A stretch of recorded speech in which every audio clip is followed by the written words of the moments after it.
Welcome to the journey. Today we're going to talk about how to name your business to improve your online success. Let's dive in.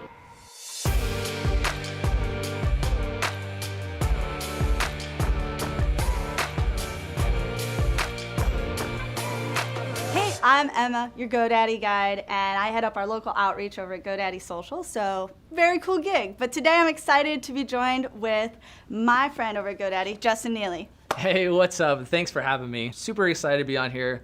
Let's dive in. Yeah, actually, it's perfect timing because I was on the road recently talking to local heroes, and they're so passionate, and I love what they do. It brings me so much joy, but I can't but help to catch that bug. Like, I want to own a local business too. Yeah. And I've had this idea back in my barista days because I love coffee.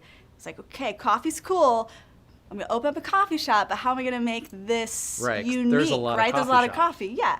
So I took another passion, which was skateboarding. I was like, combine the two. Okay. Little caffeine kickflip, which that's not the name, but it could be. I don't know. I'm lost. You're lost. Yeah. Where do I go from here? And it's so common. It's something that prevents those local heroes just from starting. We have this idea, we have all these things, but getting hung up on a business name is pretty scary, so we don't end up starting. Hopefully at the end of this, you and the audience will figure out how to name their business for success. Yeah. So where do we go from here? So first off, I think we should really identify what we want our name to convey. For you, it's probably going to be like gnarliness and radness and everything related to skateboarding and that coffee experience. But for the audience at home, maybe it's trustworthiness or confidence or reliability. Really, when you're thinking about your name, what do you want it to stand for, that first thought? So step two is what I like to call just a brain dump. This is where you're literally just getting a piece of paper and a pen. We're going to go old school for you guys at home. But for us, we got a tablet here. Are you up for an activity? Wait, like right now? Right meow. Okay, let's do it. All right. All right. I'm so stoked. So stoked. So once you have whatever you're going to write on, you basically just dive right in. And what I like to do to make sure like a stream of consciousness, right? Absolutely. Okay. Set a time limit, maybe 3 or 5 minutes. That way you really hone in on what you want to really That seems like discover, a limited amount of time, though. You'll think that, but once you start going, get the pen going, it's just going to go off. Okay. So while you're doing this, some things to keep in mind with your business name, you really don't want it to be too long of a domain name. What's too long? Does it pass the radio test?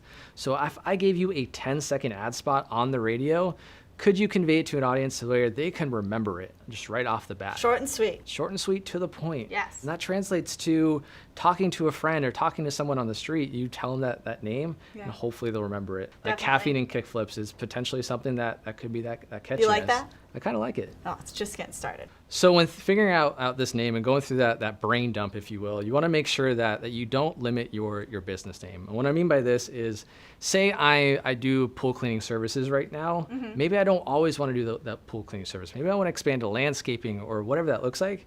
But if I name my business Neely's Pool Service, I'm stuck with just being a pool service guy. Right. What you don't want to do is make it a trendy name. Remember those fidget spinners that literally everybody had? I never touched it. Right? You never touched a fidget spinner? No. I mean, guilty.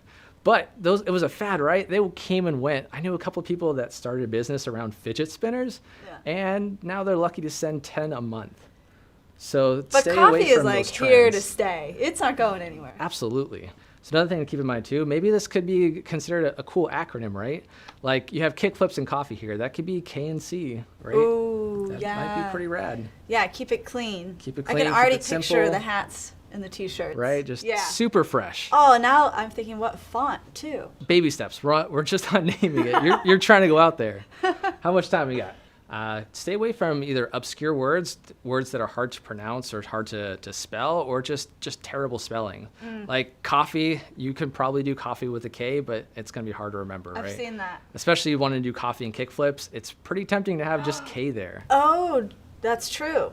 But I could play off I would kickflips. avoid it. Really? Why? Absolutely. It's hard to spell. Justin, that reminds me. What? Because I know we're talking about websites and names, but you know me and social media. Oh, it's your jam. Yeah, it's my jam. So I'm already thinking about Facebook, Twitter, and Instagram. 100%. And I want this name to be available on all three, right? So it's consistent. Absolutely. Oh my gosh, there's so much to do. So much, but it's not too hard. Like once you have your name, you just go to Instagram or go to Twitter, or go to Facebook, search it, see if anything pops up. right? And see if your competitors may already have that name, because that's also a problem. I know you're going to tell me to reel it in, Yep. but I'm also starting to think about the logo. You see what I'm saying? I can Yep. see where you made a comment earlier, like people have these dreams and ambitions, but then they stick to their 9 to 5 because they get overwhelmed. And it's just Right. like, this is too much. That's why we have to take baby steps, one step at a time. Like if we try to eat the entire cake at once, we may not be able to do it. But I can probably chow down a slice at a time, and by the end of it, the whole cake's gone. You should see me in pizza. This is your first slice of cake. You want to make sure you have your business name, then move on to the next slice. So avoid trends, keep it radio edit, so not over 10 seconds. Yep. Super catchy, super easy to remember. Yeah. And Make sure it's available. Yep. Make sure it's all on those Got it. handles, social media, Cool. domain names, all that good stuff. What are we missing? And then make sure it's something that you love, right? You want to, this is your name. So you want to make Yes. sure that Bring the passion you're back. invested into the name itself and you're Yeah. passionate about it. You know, I think that the other way I want to look at this is not just all the points you're giving to me, but just making sure, too, it's not too close to my competition. Yes. I didn't even think about that. Right. This is so great. I love our brainstorm sesh. We got Yeah. this. And with your competition too, make sure the name itself isn't trademarked, because I've seen a lot of business owners do that. They'll invest a bunch of marketing behind it and then get a random letter in the mail saying, hey, don't use that. And they've just wasted a ton of money. It's not good. So Google's your friend, right? Yeah. Just do a quick trademark search, one of the first links that pop up, and make sure that it can be yours, because that's important. Okay, cool. Yeah, that makes sense. All right, I feel better.